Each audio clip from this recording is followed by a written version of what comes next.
masalahmu opo Mas Eko sampai menghina ning Imas? Oke Mas Eko, mohon maaf lah, sampaikan secara langsung kalau perlu sowan ke ning Imas, ke Gus Rifki Muslim. Anda tidak tahu siapa yang Anda kritik? Saya berterima kasih kepada Imas, kepada Gus Rokil, kepada seluruh kiai di Pondok Pesantren Lirboyo, kepada para santri dan juga pada para alumni. Orang yang salah seperti saya ini yang datang ke sini diapresiasi dan diberikan pintu maaf. Atas petunjuk Mas Syarif, ya tentu secara personal saya memaafkan. Kedepannya ya untuk introspeksi bagi kita semua, lebih berhati-hati lagi dalam bersikap dan bertindak.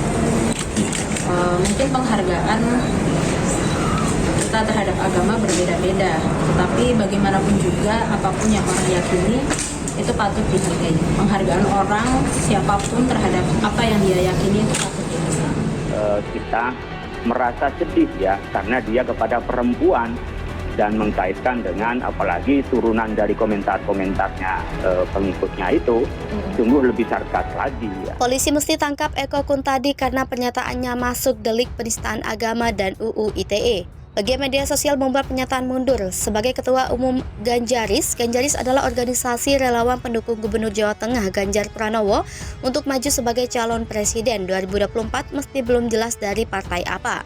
Diketahui bahwa Eko Kuntadi telah melakukan penghinaan terhadap video ceramah Ning Imas atau Ustadz Imas Fatimatis Zahra, cucu pendiri Pondok Pesantren Lirboyo. Eko Kuntadi menulis kata kasar yakni kadal hingga selangkangan pada video ceramah Ning Imas dari laman resmi NU online ketika ceramah tersebut menjelaskan tafsir surat Ali Imran ayat 14. Perkataan Eko Kuntadi ini di media sosial tersebut membuat publik khususnya warga NU bereaksi menyayangkan perkataan Eko Kuntadi tersebut. Banyak warga NU yang geram atas pernyataan Eko Kuntadi tersebut dianggap telah melecehkan Ning Imas yang merupakan tokoh NU, cucu Ponpes Lirboyo. Eko menjelaskan unggahannya di media sosial tersebut adalah tanggung jawabnya secara pribadi dan tidak ada kaitannya sebagai ketua Ganjaris. Menurut Hidayat, hal ini juga menjadi ujian bagi kepolisian apakah berani bertindak terhadap Eko Kuntadi. Karena Eko bersama kolega-koleganya Denny Siregar, Permadi Arya sudah berkali-kali dilaporkan oleh berbagai kelompok masyarakat ke kepolisian, tapi sama sekali tidak ada yang diproses. Pernyataan Eko Kuntadi ini ia sudah menghina ajaran agama, sudah termasuk kategori pelecehan agama.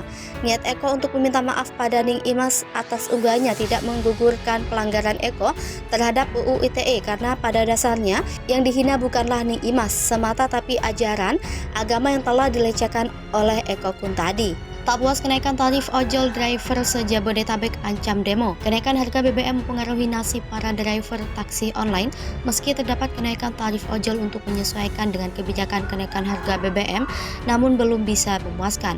Sebab kenaikan tarif ojek online belum sesuai dengan pemenuhan kebutuhan akibat kenaikan harga BBM. Karena itu, para driver taksol berencana menggelar aksi demonstrasi di depan kantor Grab Indonesia dan Gojek Indonesia Senin 12 September 2022.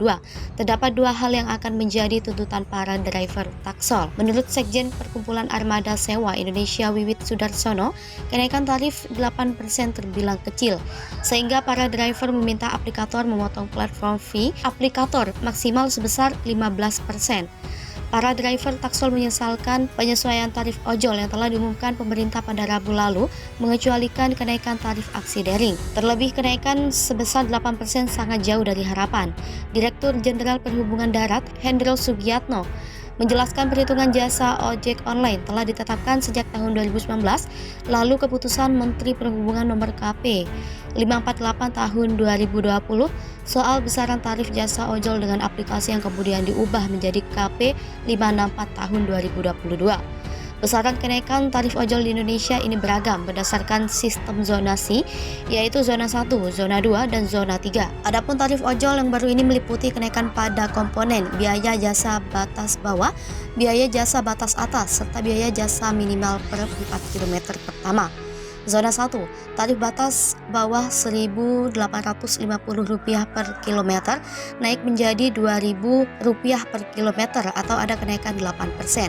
Sementara untuk biaya batas atas, kenaikannya sebesar 8,7% dari Rp2.300 per kilometer menjadi Rp2.500 per kilometer.